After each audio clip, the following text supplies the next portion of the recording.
Bueno, entonces, ahora bienvenidos a todos los compañeros y buenas noches. Vamos a iniciar Buenas nuestra, noches, gracias igualmente. eh, buenas noches a todos. Vamos a iniciar nuestra tutoría número 14 acerca de la asignatura de estadística aplicada a la educación. En esta ocasión estamos ya en la unidad número 4. Esta unidad 4 tiene que ver con respecto al cálculo de probabilidades. Así que bienvenidos a todos y vamos a trabajar con esta unidad que ya la empezamos en la sesión anterior. Para esto, pues entonces ahora vamos a pasar algunas reglas que se utilizan para calcular probabilidades. En algunas ocasiones las probabilidades ya las tenemos calculadas y entonces solo necesitamos manipular estos datos. O puede que no estén calculadas y entonces nosotros las vamos a manejar, ¿verdad? Así es de que el objetivo es que calculemos de manera correcta la probabilidad para eventos simples por medio de la regla de probabilidad, ¿verdad? Para la toma eficiente de decisiones. Así es que vamos a continuar con la parte que dejamos en la sesión anterior. Para esto, algunas reglas que vamos a considerar son, por ejemplo, la regla de la adición, cuando tenemos dos eventos que son independientes, y entonces, ¿qué vamos a hacer, verdad? El otro caso sería también que los eventos no sean independientes, sino que sean solapados, ¿verdad? También podría darse un tercer caso en el cual queremos calcular la probabilidad conjunta de dos cosas que queremos que ocurran a la misma vez y entonces ahí vamos a ver cuáles son las reglas que se van a utilizar. Empezamos entonces con la regla de la adición y decimos que si dos eventos A y B son mutuamente excluyentes, recordemos en la definición que vimos anteriormente, ¿verdad? Mutuamente excluyente significa que dos eventos no pueden suceder simultáneamente. Es decir, por ejemplo, ahora por la noche, ¿verdad? Supongamos que ustedes pudieran conectarse a dos clases, ¿verdad? Se conectan a la clase de estadística o se conectan a la clase de administración escolar, por ejemplo. Esos son eventos mutuamente excluyentes. Entonces, la regla, eh, la regla especial de la adición establece que la probabilidad de que ocurra uno u otro es igual a la suma de las probabilidades. Esta regla entonces la vamos a expresar de la siguiente manera, ¿verdad? La regla especial de la adición dice que si vamos a calcular la probabilidad de un evento o el otro, entonces en este caso vamos a sumar los eventos. Observen ustedes que esta conjunción o en este caso nos quiere decir, ¿verdad? Ocurre una cosa o la otra. Y nos está diciendo que entonces las probabilidades se tienen que sumar. En el caso de que hubiesen más de dos eventos, entonces también se aplica este teorema y las probabilidades también se tendrían que sumar, ¿verdad? Por ejemplo, en el caso de los tres eventos mutuamente excluyentes designados A, B y C, la regla se expresa de la siguiente manera. La probabilidad de A o B o C, entonces va a ser la sumatoria de la probabilidad de A más la probabilidad de B más la probabilidad de C. Es decir, tenemos que sumar las probabilidades de estos eventos. También otra regla que la vamos a enunciar antes de ver los ejemplos es la regla del complemento. Y esta regla pues tiene mucha lógica porque nos dice cómo vamos nosotros a calcular la probabilidad de algo que queremos que sea lo contrario a la ocurrencia. Esta se enuncia como la regla del complemento. Supongamos que tenemos un evento A y nosotros conocemos la probabilidad de este evento A. Entonces la probabilidad de que ocurra lo contrario puede ser que sea de interés para nosotros. Aquí en el libro que estamos utilizando de texto se utiliza este símbolo antes del evento para decir que estamos denotando lo contrario. En algunas ocasiones hay libros que denotan la letra C como exponente y quiere decir lo contrario. En fin, son símbolos que se utilizan para denotar lo contrario. Entonces dice que va a ser uno, que es la probabilidad máxima, menos la probabilidad del complemento. Así es que esta regla del complemento se determina, dice, para la probabilidad de que un evento ocurra, restando uno la de la probabilidad de un evento que no ha ocurrido. Es muy útil porque entonces nosotros podemos calcular la probabilidad de un evento que que no sabemos qué va a ocurrir, la regla dice que estos eventos A y su contrario, que sería A complemento, tienen que ser mutuamente excluyentes y colectivamente exhaustivos. Por ejemplo, supongamos que eh, para esta celebración, ¿verdad? Del Día del Padre, por ejemplo, alguien tiene planeado, supongamos, salir del país con una probabilidad del 60%. Entonces, lo contrario sería no salir del país, ¿verdad? Y de acuerdo a este complemento sería 1 menos 0,6, es decir, 0,40, lo cual tiene totalmente lógica, ¿verdad? Si tenemos un 60% de probabilidad de hacer un viaje al extranjero, pues tenemos un 40% de probabilidad de no hacerlo. Esa es la lógica de este teorema, que es el que nosotros vamos a utilizar. En ese caso, observen ustedes que los eventos son mutuamente excluyentes, ¿verdad? Es decir, o nos vamos de vacaciones fuera del país o nos quedamos aquí, ¿verdad? Entonces no podemos hacer las dos cosas a la vez. Y colectivamente exhaustivo, ¿verdad? Significa que solamente podemos hacer uno de ellos a la vez. Ahora sí, veamos un ejemplo. Este dice de la siguiente manera. Una sección educativa presenta la siguiente estadística. Y aquí se presenta esta tabla en la cual contiene en las columnas, en las filas, perdón, el género y en las columnas la modalidad de atención a los estudiantes. Entonces, en semipresencial tenemos 13 más 12, 13 masculinos y 12 femeninos. Y en la modalidad virtual tenemos 8 alumnos masculinos y 6 alumnas femeninas. Entonces, así está distribuido esta tabla de contingencia y la pregunta que se nos hace es de la siguiente forma. ¿Cuál es la probabilidad de tomar un alumno al azar y que sea femenino y de la modalidad virtual o masculino y de la modalidad presencial? Eh, ¿Qué podríamos hacer? ¿Qué le hace falta a la tabla para poder calcular probabilidades?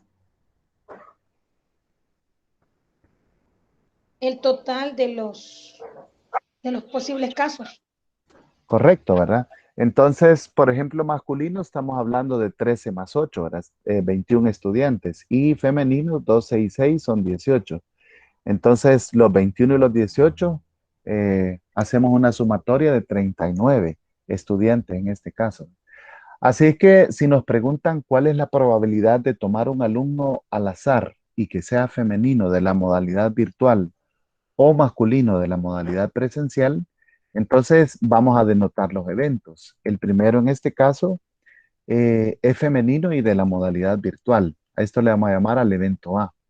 Y el evento B lo vamos a denotar como es masculino y es de la modalidad semipresencial. Así es que lo que nos están solicitando es la probabilidad de que ocurra estos dos eventos, de A o B. De acuerdo al teorema, esto es la probabilidad de A más la probabilidad de B. Que sea femenino y de la modalidad virtual, estamos hablando femenino de la modalidad virtual. Estos 6 de 39 estudiantes, que sería la totalidad de nuestros casos disponibles.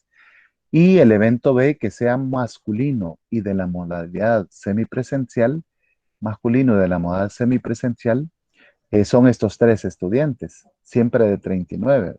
Entonces aquí hacemos la suma, fracciones homogéneas, 6 más 13, 19 de 39. Si quisiéramos saber esta probabilidad en números decimales, bastaría con que sumemos el 19 entre 39, 0,4871, o en porcentajes, 48,7%, lo podríamos dejar aproximado. Entonces, aquí vamos a destacar, ¿verdad? Que nos están pidiendo dos eventos que son mutuamente excluyentes. Y entonces en este caso sumamos las probabilidades para dar una respuesta de un evento compuesto, como el que se nos está solicitando en esta ocasión, ¿verdad?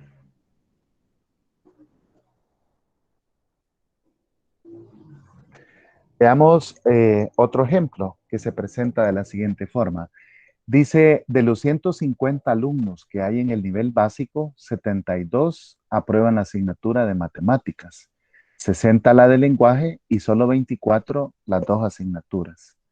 Elegido un alumno al azar, entonces se nos pide calcular las probabilidades que a continuación se van a describir. Ahora, observen ustedes que aquí estamos hablando de una población de estudiantes y de algunas características que puede que la cumplan algunos. La característica A, que sería aprobar la asignatura de matemática. Otros pueda que cumplan la característica B, que sería aprobar la asignatura de lenguaje. Y puede que haya algunos que hayan aprobado las dos asignaturas. Pero de igual manera hay estudiantes que no hayan aprobado ninguna de las dos asignaturas. Así que entonces para iniciar vamos a ubicar los datos en un diagrama de conjuntos. El primero de ellos le vamos a llamar con la letra M y sería aprobar matemáticas. Aquí nos dice que eh, son 72. El segundo conjunto entonces sería aprobar lenguaje. Lo vamos a denotar con la letra L. Entonces, ¿por dónde comenzamos a ubicar los datos?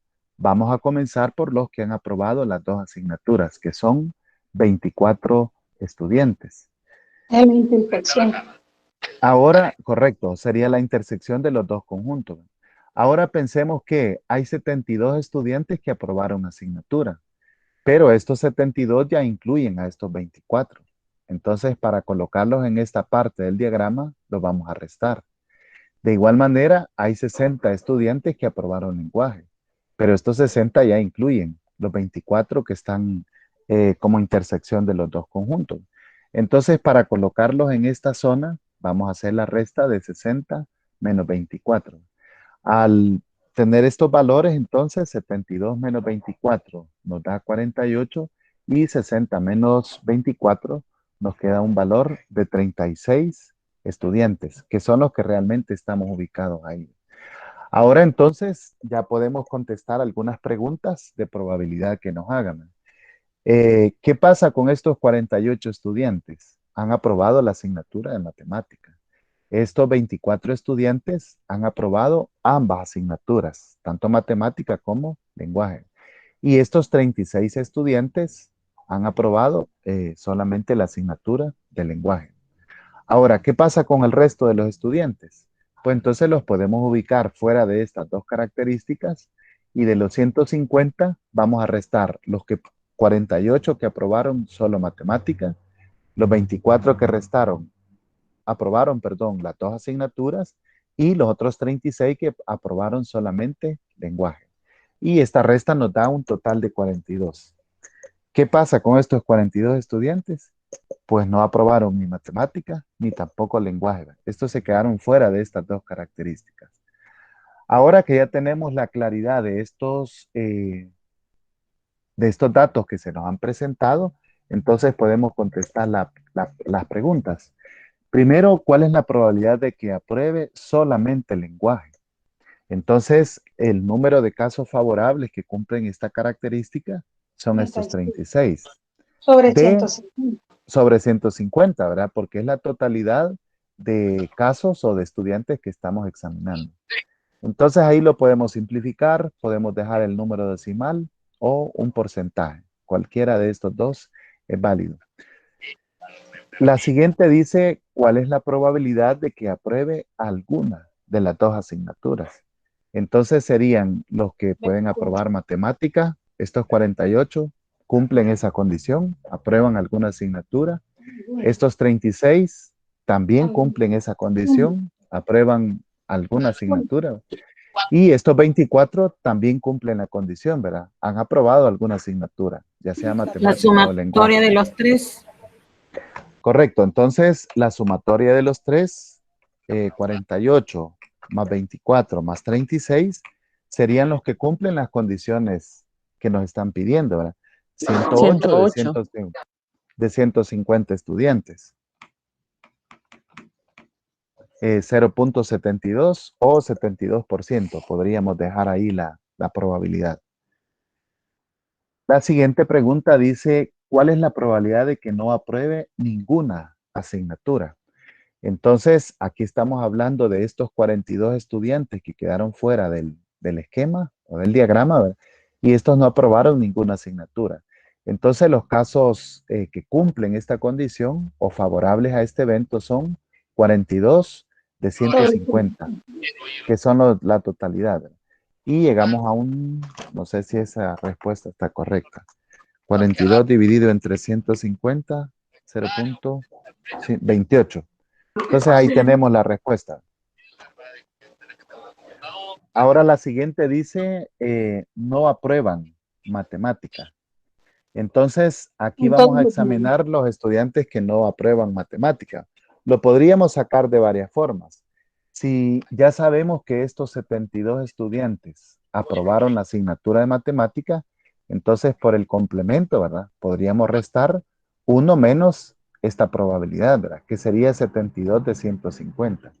Entonces, la probabilidad de aprobar matemática es 72 entre 150, 0.48. Ahora lo contrario sería 1 menos 0.48. Y ahí llegamos al 0.52. Ahí hemos aplicado el teorema, perdón, del complemento, ¿verdad? 1 menos la probabilidad de aprobarlo, que sería este 0.48.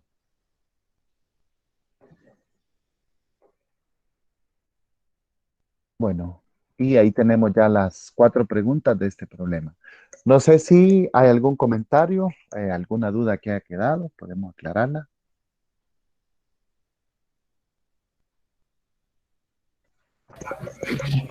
Yo me perdí de los 3 datos que están en estos. En el centro. Sí, en el centro, 48, 24, 36. Vaya, entonces este tipo de problemas es bastante común en este tipo de probabilidades. Tenemos una población que cumple que hay dos características. Algunos cumplen solo una, otros cumplen la segunda característica y otro conjunto más cumple las dos características. Entonces vamos a empezar ubicando los que cumplen las dos características o eventos. En este caso serían los que han aprobado las dos asignaturas. Vamos a empezar ubicando este 24, ¿verdad? Que son los 24 estudiantes que han aprobado las dos asignaturas. En todo esta elipse, ¿verdad? De color verde, ahí está representado los que han aprobado matemática. Estos son en total 72. Entonces, si ya tengo 24, para ubicar en la otra zona, hacemos la resta, 72 menos 24. Y toda la elipse que tiene borde azul representa a los estudiantes que han aprobado lenguaje. Estos son 60. Entonces, en esta zona que quedó aquí, ¿verdad? Vamos a escribir los 60 menos los 24 que ya están incluidos y que pertenecen a las dos zonas, ¿verdad? Al hacer entonces la resta, de ahí llegamos 72 menos 24, ahí nos quedó el 48. Y de 60 menos 24, de ahí llegamos a la respuesta de 36. Los estudiantes que quieran fuera de estas dos, entonces los vamos a calcular de la totalidad, 150. Vamos a restar los 48 que aprobaron matemática, los 24 que aprobaron las dos asignaturas y los 36 que aprobaron exclusivamente el lenguaje. De ahí nos sacó un total de 42. Observen ustedes que al hacer las restas, lo que estamos asegurándonos es de no contar dos veces estos 24. Si Maestro, nosotros, díganme. bueno, por lo menos cuando yo estudié, eso le Ujú. llamaban diagramas de Ben Euler. Sí, Ajá, y así en la intersección poníamos los eran como los primeros conjuntos, datos. ¿verdad? En ese Ujú, entonces. ujú. Y bien Y interesante cómo lo está utilizando didácticamente para explicar la probabilidad. Creo muy que bien. sí, hay compañeros de mi edad ahí, así lo vimos como diagramas y utilizamos la situación de la intersección, Ujú. Sí, correcto. ¿verdad? Para que nos De podamos ir hecho, ubicando. sí, de hecho se siguen llamando así, ¿verdad? Diagramas de Euler. Muchas De gracias por el Ben, aporte. Vaya, entonces, y después ya nos dejamos ir por la fórmula que nosotros ya conocemos, ¿verdad? De la probabilidad clásica. Ahora, digan, Licenciado, digan. solo regrese ahí. Cuando hacemos la operación donde dice el último paso, donde no Sí, aprobaron las matemáticas, ese uno menos se lo resta o solo se pone así como parte de la fórmula. no, sí se resta. Vaya, ahí Ajá. cómo lo hizo, en esa parte cómo lo hizo. Vaya, vamos a ver, permítame. Por favor. Aquí lo que escribimos es esto, ¿verdad? Podemos calcular aparte el 72 sobre 150. Entonces estaríamos hablando de 1 menos 72 entre 150, que es la probabilidad de aprobar matemática, punto 48. Y de esa resta, de ahí nos salió el punto 52. Sí, hoy sí. Gracias, licenciado. Bueno, Bueno, ahí estaría. Este sería el paso que nos hemos omitido ahí. Entonces ya después de hacer la resta es el teorema del complemento, ¿verdad? Estamos hablando de este que dijimos, ¿verdad? Si queremos calcular lo contrario, entonces este 1. Recordémonos que este 1 es la probabilidad total, es decir, el 100%, ¿verdad? Entonces decíamos ahí, ¿verdad? Si tiene un 60% de probabilidad de hacer un proyecto, pues el restante del 100% es la probabilidad de no hacerlo, que sería el 40%. Aquí se ve la lógica del cálculo, ¿verdad? Si un 52% de los estudiantes aprobó matemática, no, perdón, un 48%, 72 de 150, entonces el otro 52% son los que están reprobados, ¿verdad? Eso es lo que ahí estaríamos. No sé si le queda claro, compañera. sí, licenciado, gracias. Vale. Entonces, en este caso, lo que nosotros aseguramos es de que ya estos eventos no son mutuamente excluyentes, sino que tienen algo en común, ¿verdad? Y esto nos lleva a definir entonces lo que es la probabilidad conjunta, que es cuando nosotros tenemos dos eventos que sí tienen algo en común, ¿verdad? La probabilidad conjunta o la probabilidad que mide la posibilidad de que dos o más eventos puedan suceder simultáneamente, como en el caso anterior, ¿verdad? Aprobar matemática y aprobar lenguaje a la misma vez es totalmente posible. Entonces, para en este caso, la regla para dos eventos que se pueden dar de esta forma es la siguiente. La probabilidad de ocurrencia de A o B, entonces vamos a sumar la probabilidad de A más la probabilidad de B, pero ahora le vamos a restar la probabilidad de que ocurran las dos cosas. Y alguien se puede preguntar, ¿y por qué cambia ahora la fórmula? Porque esta probabilidad de A ya contiene la probabilidad de A y B, ¿verdad? También esta probabilidad de B ya contiene la probabilidad de ocurrencia. Así es que para no sumar dos veces la misma cantidad, entonces por eso se lo restamos una vez, ¿verdad? Es como en el ejemplo anterior, ¿verdad? Los 24 estudiantes que aprobaron las dos asignaturas, se los restamos a los dos eventos, para que no hagamos la cuenta dos veces de una misma cantidad. Entonces, veamos cómo utilizamos esta regla. ¿Qué podrían pedirnos? La probabilidad de A o B, ¿verdad? Significa al menos una de las dos cosas, que haga yo la A o que haga la B o ambas cosas. Y A y B significa sí, ¿verdad? Que hacemos las dos cosas estrictamente a la vez. Entonces, el siguiente problema dice, un estudiante toma dos cursos, historia y matemáticas. La probabilidad de que pase el curso de historia es de 0.60 y la probabilidad de que apruebe matemáticas es de 0.70. Entonces, la probabilidad de aprobar ambas asignaturas es de 0.50. La pregunta es, ¿cuál es la probabilidad de pasar al menos uno? De entrada, el problema nos parece que nos están dando tres datos, ¿verdad? La probabilidad de aprobar una asignatura, de aprobar la otra asignatura. La clave es que nos están dando la probabilidad de ambas asignaturas. Entonces, que ocurran estos dos eventos les da a ustedes la pauta de que se trata de la probabilidad conjunta. Es decir, pueden ocurrir a la misma vez los dos eventos. Así es de que vamos a denotar con el evento H, aprobar historia, y con el evento M, aprobar matemática.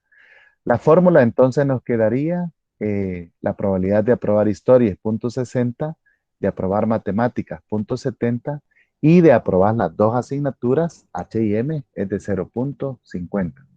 Entonces, cambiando la fórmula ya con estas letras, me queda la siguiente forma: la probabilidad de aprobar historia más la probabilidad de aprobar matemática y le vamos a restar la probabilidad de aprobar las dos asignaturas. Así es que de acuerdo al teorema de la probabilidad conjunta, entonces vamos a sumar 0.60 más 0.70 y le vamos a restar el 0.50. Esto nos lleva a una probabilidad final de 0.80. ¿Qué significa ese 80% de probabilidades? De aprobar historia o matemática o inclusive ambas. Es un 80% de probabilidades. Aquí lo hemos desarrollado estrictamente por la fórmula, por el teorema. Pero todo este tipo de ejercicio se puede llegar a los diagramas que vimos anteriormente o de Euler, como bien comentaba la compañera. Así es de que un aporte más que hacerle, ¿verdad? Las letras que nosotros le ponemos a las fórmulas realmente no son relevantes. Lo que sí interesa es que nosotros le pongamos eh, los signos adecuados, ¿verdad? Lo que vamos a sumar y a lo que vamos a restar. El truco es que siempre vamos a restar la probabilidad de que sucedan las dos cosas. Ahí está, ¿verdad? Para que ustedes lo recuerden.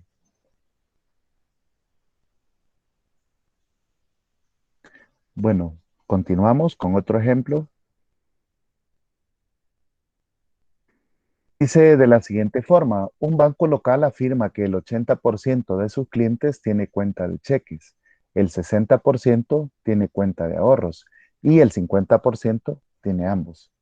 Si se elige un cliente, perdón, si se elige un cliente al azar, ¿cuál es la probabilidad de que el cliente tenga o ya sea una cuenta de cheques o de ahorros? ¿Y cuál es la probabilidad de que el cliente no tenga una cuenta de cheques ni una de ahorros? Entonces vamos a denotar con el evento A tener una cuenta de ahorros, con el evento Q tener una cuenta chequera, ¿verdad? Así es que la probabilidad de tener una cuenta de ahorros es del 80%, el 60% tiene una cuenta de ahorros y el 50% tiene ambas, ¿verdad?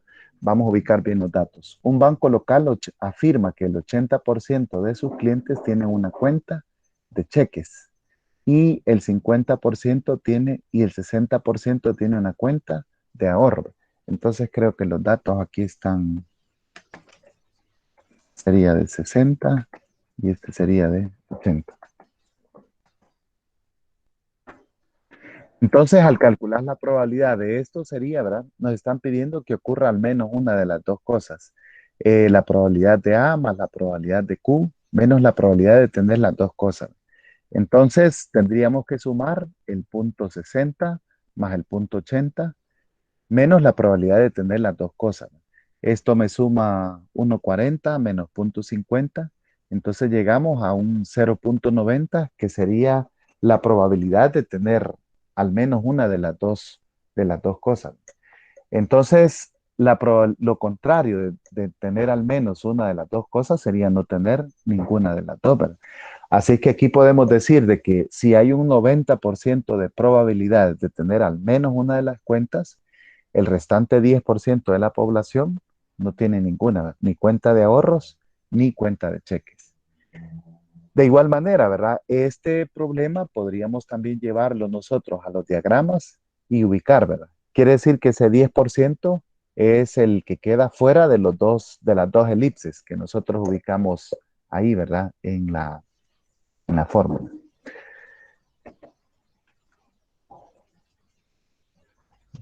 Vale, no sé si hay duda, comentario.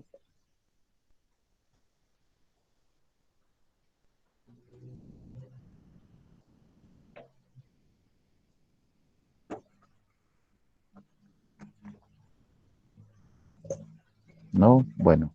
Un tercer ejemplo, sí, dígame. Licenciado, ¿podría hacerlo por el diagrama de Venn? Sí, podemos hacerlo. Tendríamos que colocar en el centro este 50% de probabilidades, ¿verdad?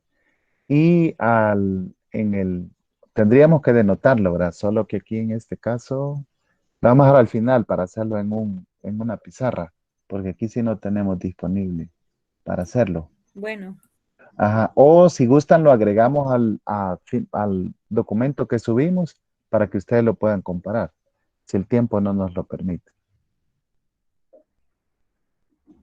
El tercer ejemplo dice de la siguiente forma. Los empleados de una cierta compañía han elegido a 5 de ellos, para que lo representen el Consejo Administrativo y de Personal sobre Productividad. Los perfiles de los 5 elegidos son los siguientes, que aparecen en la tabla, ¿verdad? Un hombre de 30 años, otro hombre de 32, una mujer de 45, otra mujer de 20 años y un hombre de 40 años. Entonces, la pregunta dice de la siguiente forma. Este grupo decide elegir un vocero.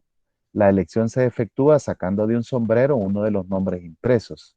Nuestra pregunta es, ¿cuál es la probabilidad de que el vocero sea mujer o cuya edad esté por arriba de 35 años? ¿Qué haríamos en este caso?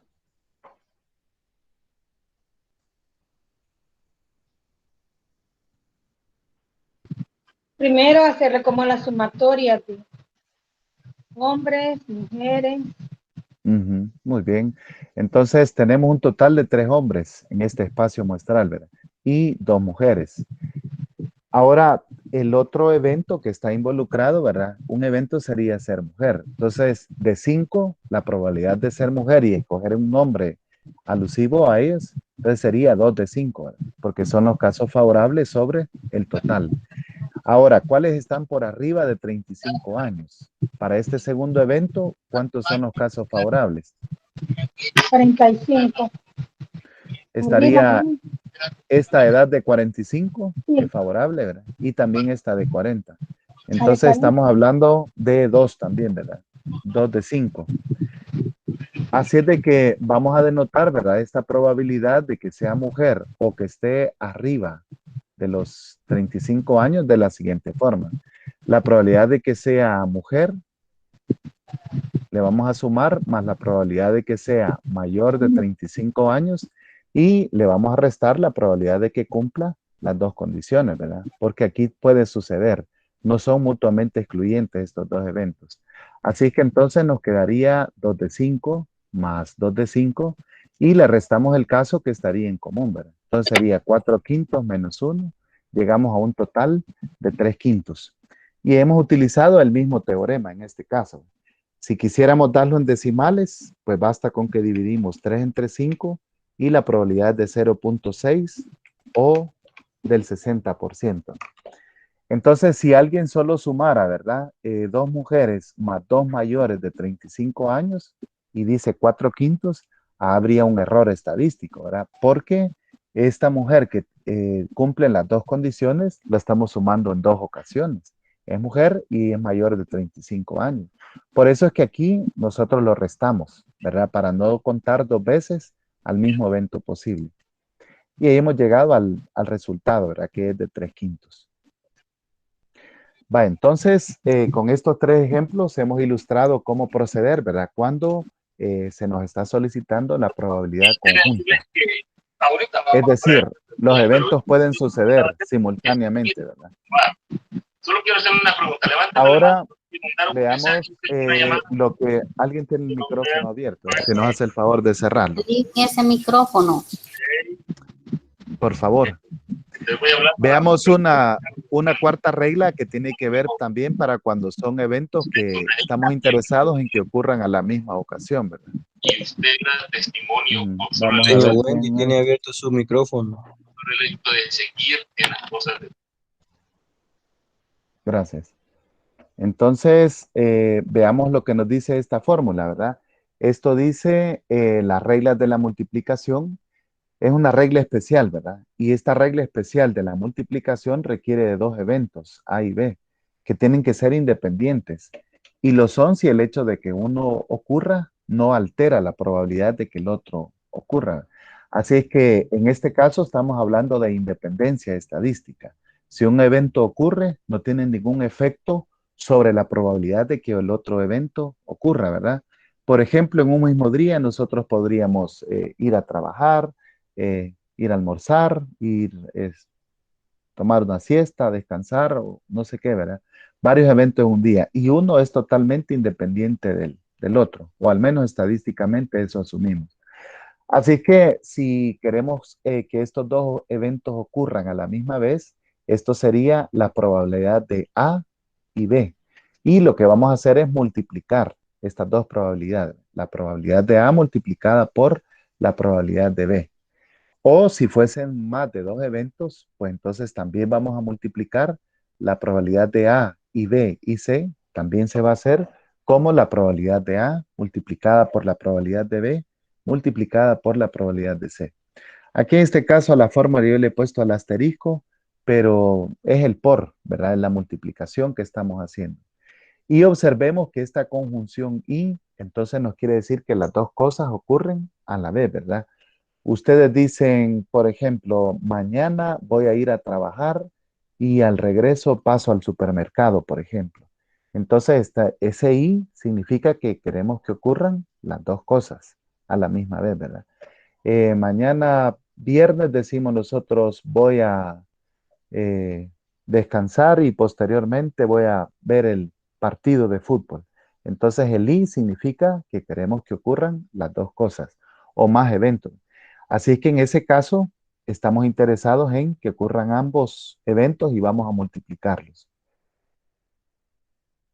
Veamos el siguiente ejemplo. Dice, la probabilidad que tiene un vendedor de colocar su producto en un cliente es de 0.3.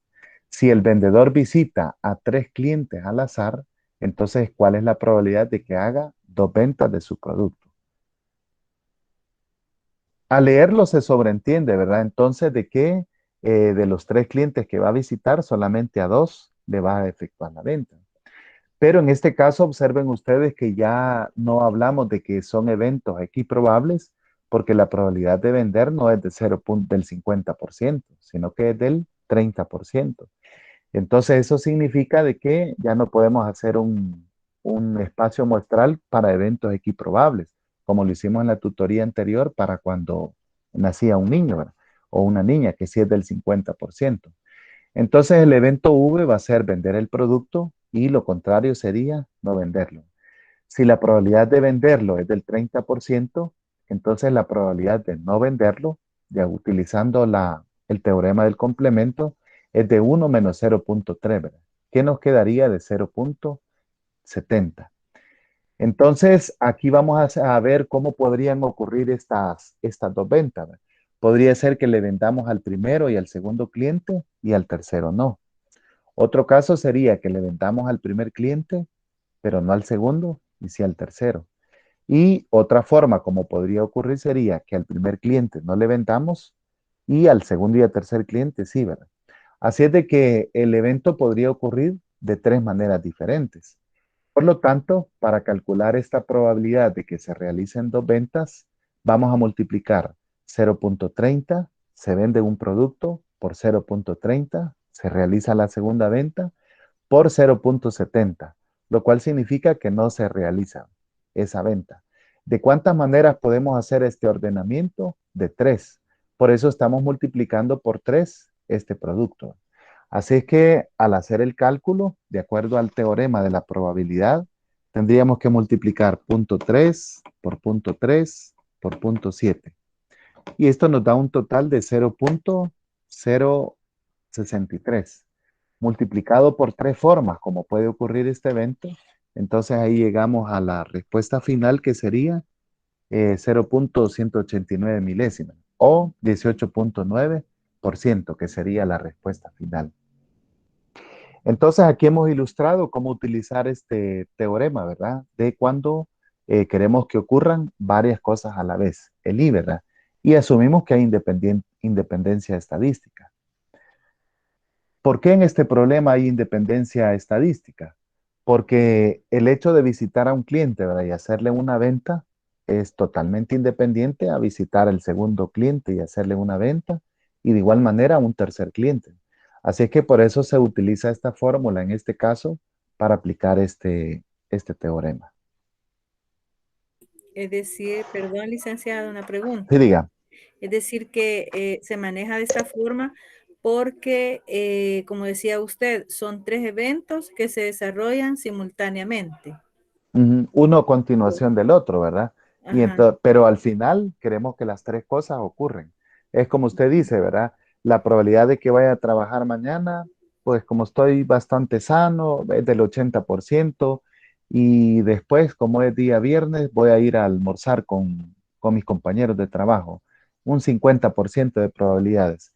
Entonces, la probabilidad de que ocurran las dos cosas, usted tendría que multiplicar, ¿verdad? Punto 80 por punto 50 y es del 40%, que ocurran las dos cosas a la misma vez. Y solamente puede ocurrir de una sola forma, ¿verdad? Ir a trabajar primero y después al almuerzo con sus compañeros. En este caso, como son más de 2 eventos, ¿verdad? Entonces, por eso fue necesario ver de qué formas son las que pueden ocurrir. Gracias. Bueno, también hablando de probabilidades, realmente son múltiples formas como nos podrían presentar las probabilidades, ¿verdad? Incluso de un gráfico, entonces se nos podría preguntar alguna probabilidad de un gráfico de barras, de columnas o de un histograma. Otra forma como se presentan también las probabilidades es mediante tablas de contingencia. Estas tablas que son, se recuerdan que las vimos cuando hicimos el análisis bivariable para dos variables cualitativas. Entonces estas se utilizan para clasificar observaciones de una muestra de acuerdo con dos o más características identificables. Así es de que en este caso, una tabla de contingencia consiste en una tabulación cruzada que resume simultáneamente dos variables de interés, así como la relación de estas. El nivel de medición dice que puede ser nominal. También podemos presentar la probabilidad por medio de diagramas de árbol. El diagrama de árbol es una gráfica útil para organizar cálculos que implican varias etapas.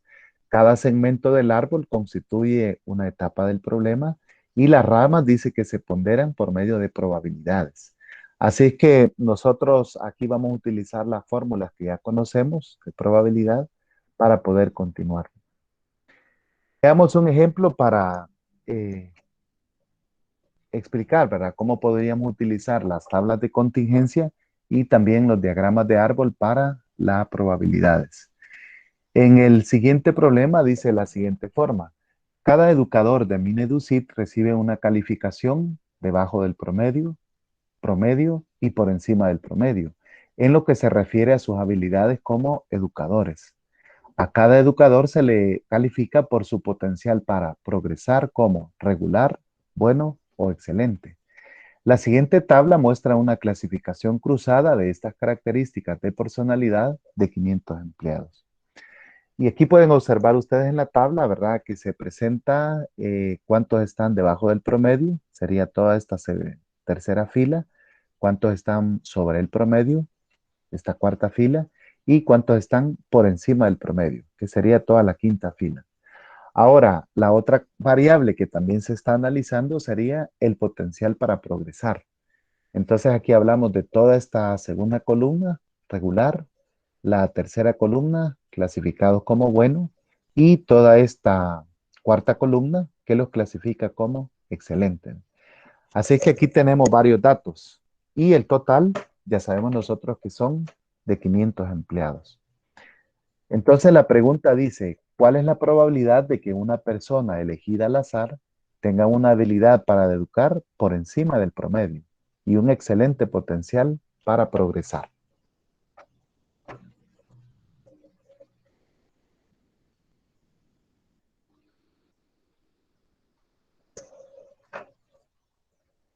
¿Qué haríamos ahí en este caso? ¿Qué nos dice la probabilidad clásica? Sería como de sumar las características sobre las cuales nos están hablando. Para tener Bien. 135. en esas personas. Muy bien, entonces tendríamos que buscar quiénes cumplen las dos características que nos están dando. Quienes cumplen Decía, características. decía la otra compañera. Si vemos las dos características en la tabla cruzada, lo cumplen las personas que están por encima del promedio y excelente, serían 135 entre la cantidad de personas, que son 500 personas o 500 empleados. Muy bien, correcto. Entonces serían los favorables a este evento, ¿verdad? 135 sobre el total de casos posibles. Aquí, en este caso, yo lo escribí con palabras, educadores que están sobre el promedio y tienen la calificación de excelente. Entonces, como bien dijo la compañera, 135 de 500 Simplificado lo podemos dejar como 27 de 100, en decimales 0.27 o en porcentajes 27%. Cualquiera es válido. Ahora, de esta tabla de contingencia también podemos nosotros elaborar el diagrama de árbol para explicar cómo se comportan las probabilidades. Entonces, empezamos con la calificación que se va a hacer a cada uno de los docentes, ¿verdad? Y se califican si están abajo del promedio. El segundo criterio es si están en el promedio. Y el tercer criterio era si están sobre el promedio, ¿verdad? Ahora, cada una de ellas se valora sobre su habilidad para aprender, creo que decía. Entonces, si hacemos el cálculo, los que están sobre el promedio son 50 de 500. Los que están en el promedio, estos son 150 de 500. Y los que están sobre el promedio, estos son 300 de 500. Entonces, aquí están las probabilidades. Observen ustedes que 0.1 más 0.3 más 0.6 nos da 1, que sería el 100% de las probabilidades. Ahora, ¿de dónde obtuvimos este 50, este 150 y este 300? Regresando a la tablita original, los que están debajo del promedio, aquí tendríamos que agregarle la columna, ¿verdad? Como ustedes hicieron en la tarea 10. Entonces, aquí tendríamos que sumar sobre debajo del promedio 16 más 12 más 22. Y esa fila suman 50. Los que están en el promedio, tendríamos que sumar esa cuarta fila, 45 más 60 más 45, y son 150. Y los que están por encima del promedio es toda la última fila, 93 más 72 más 135. Son los 300. Entonces ya colocados estos valores, son los que ahí aparecen ya en este diagrama. No sé si hay preguntas.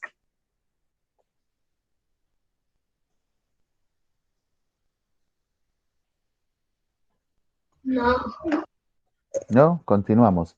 Vaya, ahora vamos a colocar la probabilidad a cada una de las categorías que nos estaban pidiendo en la tabla. Entonces, si están abajo del promedio, ¿cuál sería la probabilidad de que tengan la calificación de regular o la calificación de bueno o la calificación de excelente? Pues podemos continuar aplicando la definición clásica de probabilidad y la probabilidad de que esté abajo del promedio y que sea regular, entonces sería 16 de 500. La probabilidad que esté abajo del promedio y que tenga calificación buena, 500 de 45 de 500, perdón, 0.09. Y la probabilidad de que tenga calificación abajo del promedio y el criterio excelente para potencial de crecimiento, entonces es 22 de 500. Aquí está el número decimal que ya nos ha dado como resultado de dividir. Ahora, si nos vamos a la calificación que obtuvo, que sería está sobre el promedio, ¿verdad? Entonces, si calificamos este otro criterio, el criterio regular, en la tabla aparecían 45, también de 500, ¿verdad? 0.9. La calificación bueno, que esté en el promedio y tenga calificación bueno, entonces ahí aparecen en la tabla 60 de 500. Y la última sería que aparezca también que tenga la calificación excelente y esté en el promedio. Estos aparecen en la tabla como 45 de 500. También tendrían una probabilidad de 0.09. Y llegando a la última ramita de este diagrama de árbol, ¿verdad? Si el docente está sobre el promedio y entonces calificamos su habilidad de crecimiento, en el nivel bueno regular aparecen 93 de 500. En el nivel bueno aparecen 72 de 500 y en el nivel excelente aquí aparecen 135 de 500. Entonces, en este diagrama de árbol están ejemplificados cómo se comportan las probabilidades en toda esta tabla de contingencia. ¿Cuál es la clave? La clave es que nosotros consideramos en todos los casos los resultados posibles, ¿verdad? O a todas las docentes, que son 500 en total. Y el otro dato curioso es que si nosotros sumamos todas estas probabilidades que están aquí al final, en las 9 ramas, nos suman 1 o el 100% de lo que nosotros estamos calculando. Así es que aquí nosotros podemos ver, ¿verdad?, cómo se comportan las probabilidades en estudios más profundos. De aquí sale una función de probabilidad, ¿verdad?, donde la sumatoria de todos los eventos corresponde a uno. Así es que entonces, compañeros, haciendo un resumen, ¿verdad?, de lo que estamos estudiando ahorita, con respecto a la tutoría anterior y esta, ¿verdad?, el cálculo básico de probabilidades, nosotros tomamos en cuenta, ¿verdad?, lo que tiene que ver con el espacio muestral, todas las formas como nosotros vamos a considerar a los elementos, ¿verdad? Si es una sección educativa, todos los alumnos forman parte del espacio muestral. Si es un número de docentes de una escuela, pues todos los docentes forman parte de este espacio muestral. Y si son todos los docentes de un distrito, pues ese sería nuestro espacio muestral. Algo parecido como a la población cuando estamos haciendo una investigación. Y un evento se refiere a una característica en particular que nosotros estamos analizando, los que cumplen esa característica. Entonces, cuando ya hablamos de probabilidad, es como quien dice que estamos haciendo una comparación, ¿verdad? Medir la posibilidad de ocurrencia de un evento. Lo podemos hacer por medio del enfoque clásico, dividiendo, ¿verdad?, el número de casos favorables a ese evento sobre el número de casos posibles. O si el evento ya ocurrió, decíamos que nosotros hacemos el conteo, ¿verdad?, de cuántos cumplen ese evento y cuántos son el total de docentes, alumnos o personas que están a nuestro cargo. Ese sería el enfoque frecuentista, ¿verdad?, porque ya ocurrió. Y de igual manera, ¿verdad?, otro enfoque que podemos darle a la probabilidad sería el subjetivo. En este caso, que nosotros no tenemos evidencia científica para decir cómo ocurre la probabilidad. Entonces nosotros le asignamos a nuestra creencia un porcentaje, 60%, 70%, ¿verdad? Yo creo que ahora va a llover porque está oscuro en un 70%, por ejemplo.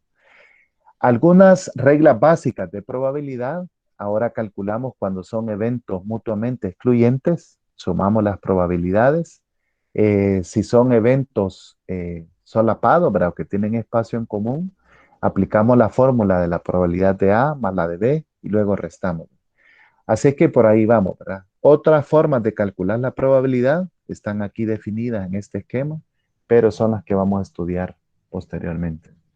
Así que ahí nos quedamos, compañeros. El compañero pregunta si se va a cargar. Sí, ¿verdad? Lo vamos a cargar y le vamos a agregar lo que pedían ahí los compañeros, ¿verdad? Así de que ahí estamos con esta segunda entrega del cálculo de probabilidades.